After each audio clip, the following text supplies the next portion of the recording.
Ya, pemirsa, Kementerian Perdagangan akan revisi Peraturan Menteri Perdagangan Nomor 50 Tahun 2020 tentang ketentuan perizinan usaha, periklanan, pembinaan, dan pengawasan pelaku usaha dalam perdagangan melalui sistem elektronik. Dalam Permendak yang baru, nantinya media sosial dilarang berjualan.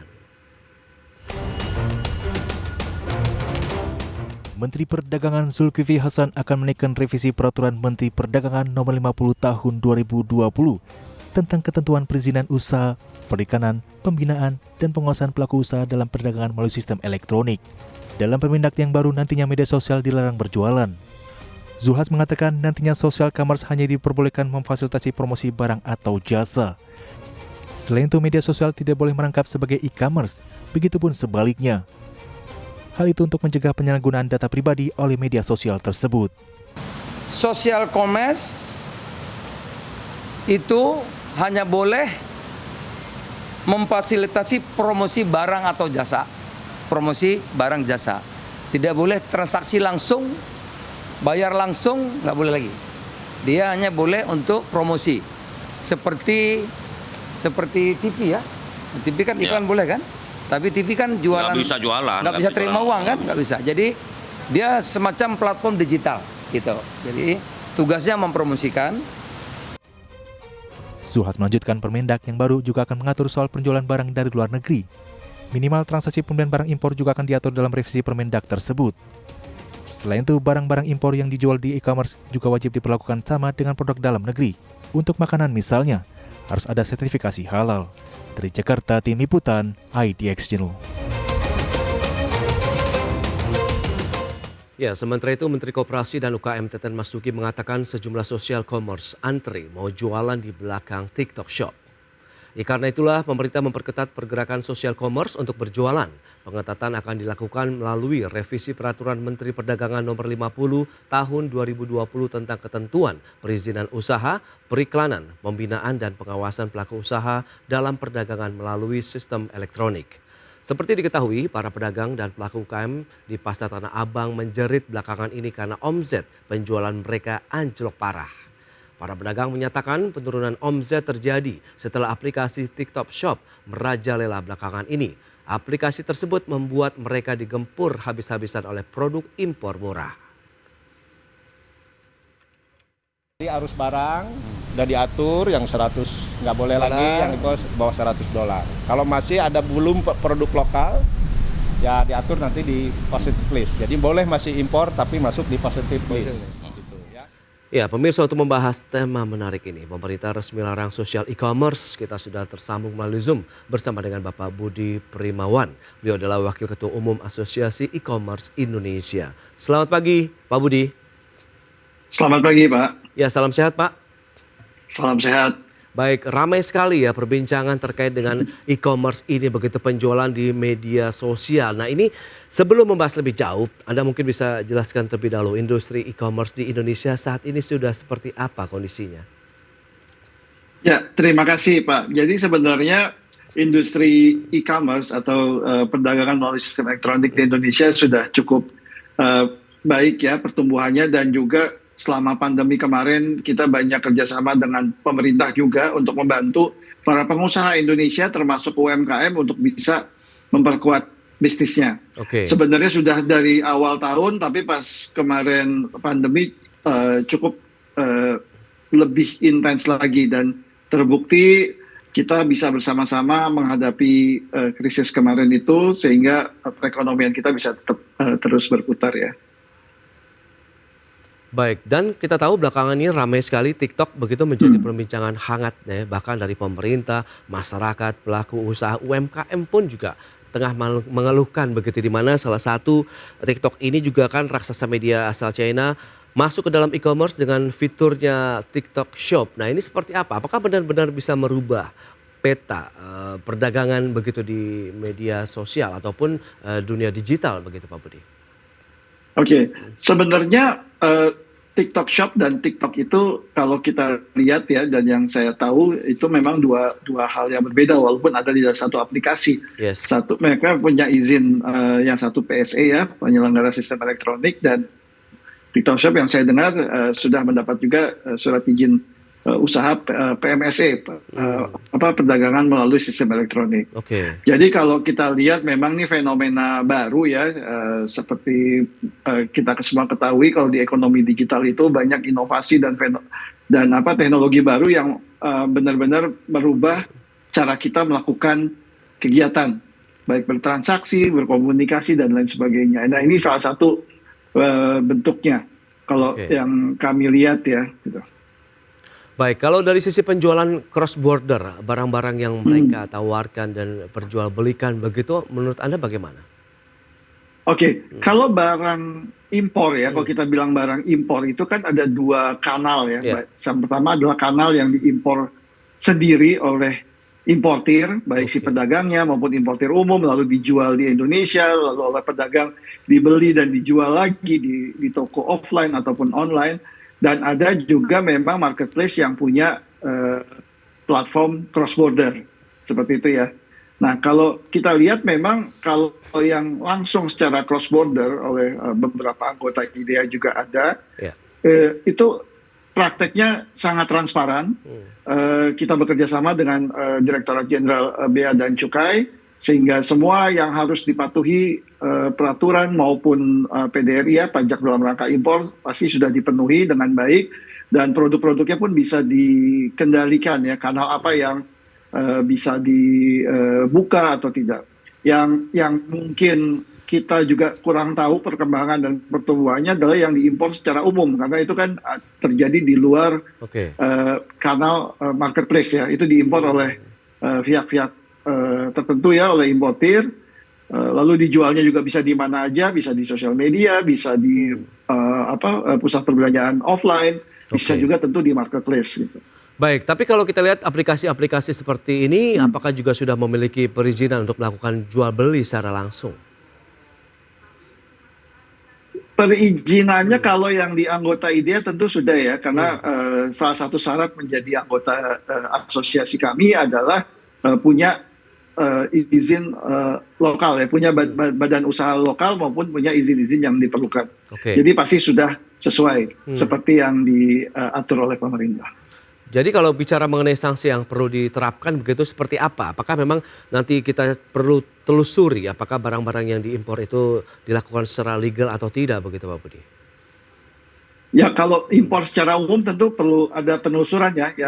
Karena seperti yang saya sampaikan bahwa yang dijual di e-commerce itu kan hanya sebagian ya, maka mungkin sebagian kecil karena kan penjualannya bisa ada di mana-mana gitu. Nah ini kalau itu sumbernya dari mana? Nah ini yang mungkin ada pihak-pihak yang lebih berkompeten untuk bisa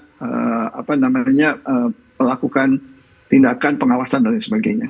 Baik, dan kita tahu setelah melakukan pertemuan dengan Kementerian Koperasi dan UKM, TikTok juga sudah menyatakan tidak memiliki rencana untuk meluncurkan bisnis cross border atau lintas batas begitu di Indonesia. Tanggapan Anda seperti apa? Apakah memang ini menjadi salah satu bentuk komitmen juga untuk menjaga iklim investasi ataupun dunia usaha lah paling tidak sektor UMKM di Indonesia?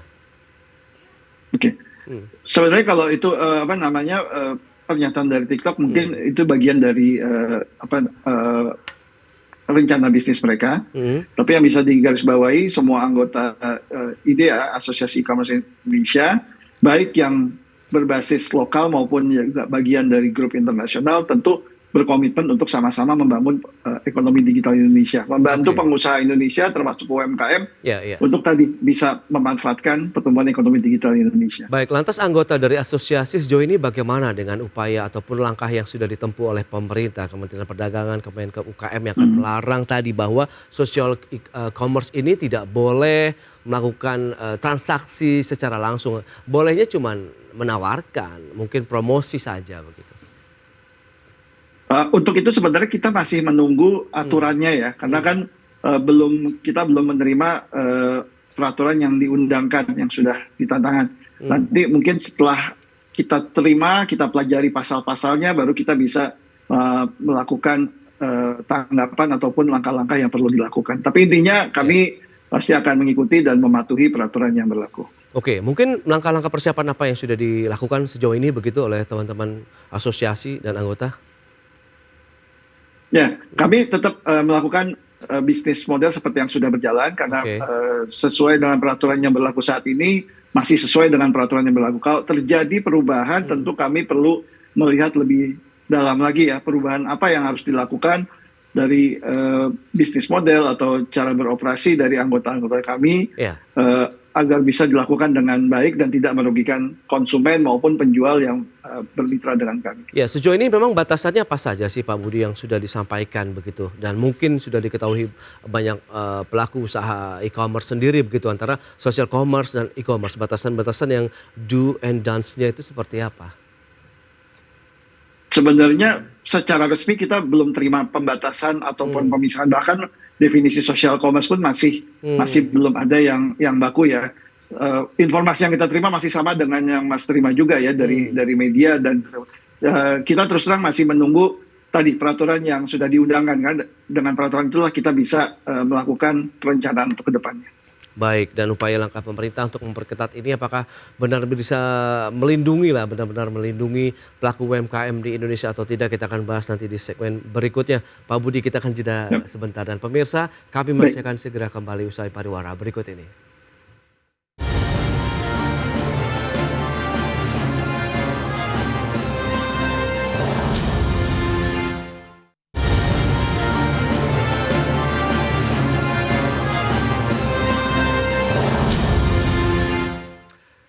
Ya, akhir dari polemik TikTok Shop di Indonesia diputuskan oleh pemerintah. Alasan penutupan social commerce TikTok Shop pun dibeberkan oleh Menteri Komunikasi dan Informatika Budi Aris Setiadi. Ya, Budi Aris Setiadi menjelaskan soal kebijakan pemerintah memisahkan media sosial dengan e-commerce atau social commerce seperti TikTok Shop. Alasan pemisahan tersebut yakni terkait dengan kedaulatan data. Pemerintah tidak ingin satu platform menguasai berbagai jenis data, mulai dari aktivitas media sosial hingga aktivitas jual beli. Selain itu, pemerintah juga ingin mengatur bagaimana perdagangan berlangsung adil, bukan yang bebas. Pemerintah juga akan membentuk Satgas untuk memantau media sosial agar tidak melakukan aktivitas jual beli. Satgas tersebut saat ini masih dalam tahap perencanaan. Nah, kedua adalah bahwa kita tidak mau kedaulatan data kita, data-data kita ntar dipakai semena-mena. Kalau algoritmanya udah sosial media, nanti e-commerce, nanti fintech, nanti pinjaman online dan lain-lain. Ini kan semua platform ini kan akan ekspansi kan, berbagai jenis. Nah, itu harus kita atur. Kita harus tata supaya jangan ada monopolistik organik gitu, alamiah. Sekarang nggak kita tata, dia semuanya dikontrol sama dia. Baik, seperti itu. Ya. Baik, kita akan lanjutkan kembali perbincangan bersama dengan Bapak Budi Primawan. Pak Budi, tadi sudah ditegaskan begitu, data nampaknya memang menjadi dasar juga nih dari pemerintah untuk memisahkan e-commerce, social commerce begitu untuk mereka berdiri masing-masing. Tidak ada lagi mungkin nanti penyatuan begitu ya, karena tadi ada dikhawatirkan penyalahgunaan data begitu. Bagaimana nih tanggapan Pak Budi? Oke, kalau data sebenarnya ini sudah sesuatu yang umum ya di dunia digital. Kita mulai dari begitu kita dekat dengan digital, maka data pun akan menjadi satu bagian. Makanya kita sangat menyambut baik adanya undang-undang pelindungan data pribadi sehingga kita bisa sebagai pelaku usaha pun bisa melakukan langkah-langkah yang memang harus dan bisa juga melihat pagar-pagar yang bisa melindungi data dari pelanggan kita, pengguna kita. Nah, jadi kalau kita lihat sebenarnya begitu kita bersentuhan secara pribadi dengan satu bagian dari ekonomi digital, pasti itu sudah terkait dengan data ya. Kita cari di search engine, kita ikut follow sesuatu di sosial media, kita menonton di layanan streaming, itu data kita sudah masuk dan algoritmanya pun sudah disiapkan oleh platform masing-masing dengan tujuan untuk memperbaiki, meningkatkan pelayanan buat konsumen sehingga kita bisa mendapatkan pengalaman yang lebih baik ya, diharapkan seperti itu. Ya, sekarang kita tahu juga UMKM menjadi salah satu penopang laju pertumbuhan ekonomi Indonesia sehingga fokus pemerintah untuk menjaganya sangat kuat begitu. Bahkan Presiden Joko Widodo juga sudah menyatakan bahwa sebaiknya memang dipisah social commerce dan e-commerce begitu, Pak Budi. Lantas bagaimana Anda melihat bahwa pemisahan ini benar-benar harus dilakukan? Sebenarnya pemisahan ini juga tadi kami seperti yang saya sampaikan ingin melihat dulu lebih jauh peraturan yang diundangkan, pemisahan seperti apa, sehingga nanti kami pun bisa menyikapi dengan lebih baik. Dan kalau ada anggota-anggota kami yang mungkin terdampak, tentu bisa kami koordinasikan. Dan kalau nanti masih ada pertanyaan, seperti biasanya kita akan buka komunikasi dengan kementerian dan lembaga yang terkait sehingga bisa mendapat arahan yang lebih jelas. Oke, dan kita tahu juga dengan penggunaan yang cukup masif juga ya penawaran transaksi melalui media sosial commerce ini membuat banyak omset begitu tergerus dari pelaku usaha, pedagang pasar begitu yang memang menjual produk-produk UMKM. Seberapa jauh sih sebenarnya pengamatan dari teman-teman Idea begitu terkait dengan kondisi tadi bahwa social commerce ini memberikan dampak yang cukup berat juga nih nampaknya terhadap pelaku usaha UMKM di Indonesia? Ya, mungkin kita mesti melihatnya dengan lebih adil ya. Di dalam setiap perubahan pasti ada yang diuntungkan dan ada yang belum bisa ikut mendapatkan manfaatnya gitu. Baik karena belum siap atau kalau kita lihat teman-teman UMKM saat ini sudah ada lebih dari 22 juta UMKM yang on board di anggota IDEA ya, baik di PMSE yang marketplace maupun on demand service dan lain sebagainya. Dan mereka mendapat manfaat yang besar. Jadi kita tidak bisa bilang bahwa dampaknya hanya negatif. Kalau dampak negatif itu perlu kita lihat dari beberapa hal. Bisa dari produk yang dijual, bisa dari cara memanagenya, mengelola tokonya, bisa dari. Jadi perlu diperhatikan case by case karena kita selalu bilang bahwa dari 22 juta itu juga tidak semuanya suksesnya sama besarnya, sama cepatnya. Itu semua tergantung juga dari si pelaku usahanya juga gitu. Karena baik dari kami, anggota kami dan juga secara asosiasi kita banyak melakukan pelatihan, banyak melakukan dukungan. Tapi kalau memang teman-teman yang melakukan usaha tidak bisa menjalankan pelatihan yang sudah dijalankan, tidak bisa menerapkan, tentu tidak bisa mendapatkan manfaat seperti yang diharapkan. Ya, kalau kita tarik lebih jauh begitu, karena kita tahu kan pemerintah bagaimana berupaya UMKM ini go digital begitu dan memanfaatkan era digital ini kan, entah itu e-commerce, social commerce ataupun media sosial pun hampir semuanya rata-rata dimanfaatkan begitu. Kita tidak tahu ternyata yang booming justru yang social commerce begitu dibandingkan dengan yang e-commerce. Nah, ini bagaimana ya? Apakah memang ini fenomena yang biasa terjadi pada saat suatu pelaku usaha besar ataupun negara masuk ke dalam digital ini, Pak Budi? Sebenarnya ini sesuatu fenomena yang lumrah ya, dalam artian semua ini kan balik ke konsumen. Apa sih yang diinginkan konsumen? Dulu kalau kita nonton film kita cari sewaan video gitu kan, lalu meningkat jadi CD. Sekarang kita streaming, tentu bisnis-bisnis yang tidak bisa beradaptasi ya tentu akan berubah. Kayak contohnya kita sebut saja Netflix, dari penyewaan video sekarang dia menjadi streaming karena dia mengikuti atau beradaptasi dengan kebutuhan konsumen. Sekarang juga sama, kebutuhan konsumen untuk berbelanja itu tentu ada perubahan, dan ini adalah tanggung jawab juga dari pelaku usaha siapapun, baik perusahaan besar maupun UMKM, untuk bisa beradaptasi sehingga bisa terus memenuhi kebutuhan atau keinginan dari konsumen. Dari platform pun kita hanya bisa menyediakan tadi pelatihannya, cara agar meningkatkan usahanya, meningkatkan cara berjualannya, dan juga fitur-fitur yang diperlukan. Tapi balik lagi, sukses atau gagal itu juga tergantung dari pelaku usaha. Dan kita tahu pemerintah juga akan mengatur ini dari barang-barang impor apa saja nih yang boleh masuk, kemudian akhirnya bisa diperjualbelikan di Indonesia. Tanggapan dari Pak Budi dan teman-teman asosiasi seperti apa? Dan seberapa besar sih sebenarnya dominasi dari produk-produk yang ditawarkan dari e-commerce ataupun social commerce yang ada di Indonesia ini kepada masyarakat? Apakah produk asing atau lokal? Sebenarnya kalau kita bilang mengenai pembatasannya juga tadi kita tetap perlu melihat lebih jauh peraturannya apa sih yang diundangkan. Dengan begitu kita bisa apakah benar-benar tidak boleh mengimpor atau sebagainya. Kalau dari sisi barang yang dijual, kita tidak punya datanya karena kan kalau yang anggota yang punya model bisnis marketplace, kita hanya menyediakan platformnya saja. Yang punya toko yang berjualan adalah si penjual, sama seperti di mall ataupun di pasar. Manajemen mall maupun pengurus pasar, pengelola pasar itu tidak mengurus per toko karena tokonya tuh punya hak masing-masing. dia dapat barang dari mana itu hak dari si penjual. Selama tidak terbukti atau tidak tertangkap menjual produk yang dilarang oleh negara. Kalau dari yang tadi saya sampaikan layanan cross border yang diberikan atau yang ada di beberapa anggota IDEA, jumlahnya sangat kecil. Bahkan mungkin jauh di bawah 5%. Jadi sebagian besar dari produk yang dijual atau dari penjual adalah penjual dari lokal.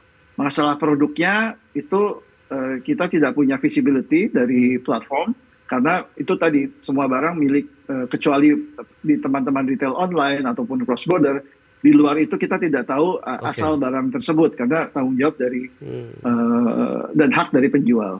Baik, lantas pelarangan dari penjualan social commerce ini terkait dengan produk-produk begitu yang ditawarkan atau diperjualbelikan di masyarakat, menurut Anda akan efektif tidak? Mengingat kita juga ini, kita tahu era digital, semua orang ingin mencoba sesuatu yang baru begitu Pak Budi?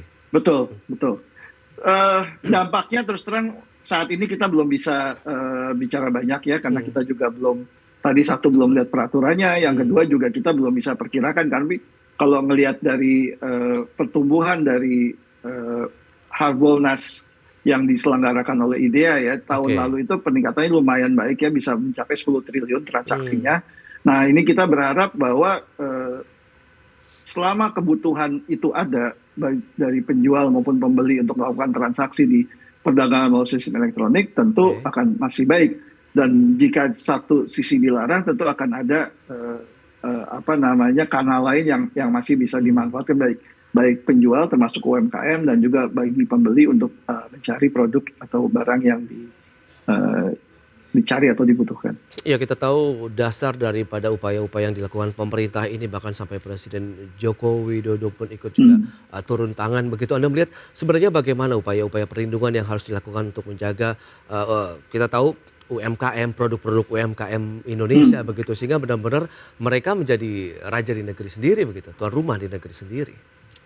Ya, sebenarnya kita IDEA sudah bekerja sama dengan pemerintah lewat Gerakan Nasional Bangga Buatan Indonesia. Waktu itu diluncurkan oleh Pak Presiden tanggal 20 Mei tahun 2020. Awalnya memang untuk menyikapi krisis ya, pandemi waktu itu, tapi kita bekerja sama terus untuk meningkatkan kemampuan dari teman-teman pengusaha di Indonesia, termasuk UMKM, untuk bisa tadi memanfaatkan ekonomi digital, termasuk e-commerce. Lalu kalau untuk penguatan juga kita banyak diskusi dengan berbagai pihak bahwa dari teman-teman pengusaha Indonesianya, termasuk UMKM juga perlu melihat lagi apa yang perlu ditingkatkan. Kalau dari segi produksi, mungkin kualitas, kuantitas, dan lain sebagainya. Juga dari cara berbisnis, cara memanage perusahaan, dan lain sebagainya juga perlu ditingkatkan.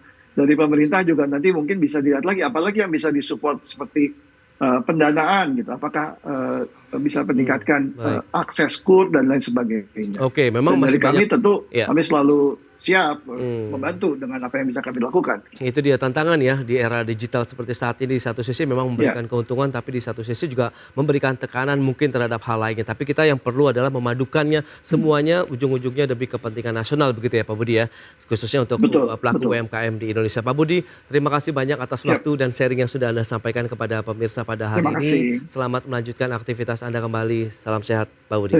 Salam sehat, terima kasih. Baik pemirsa, 1 jam sudah saya menemani Anda dalam Market Review. Saya Prasetyo Wibowo beserta kerabat kerja yang bertugas undur diri. Terima kasih dan sampai jumpa.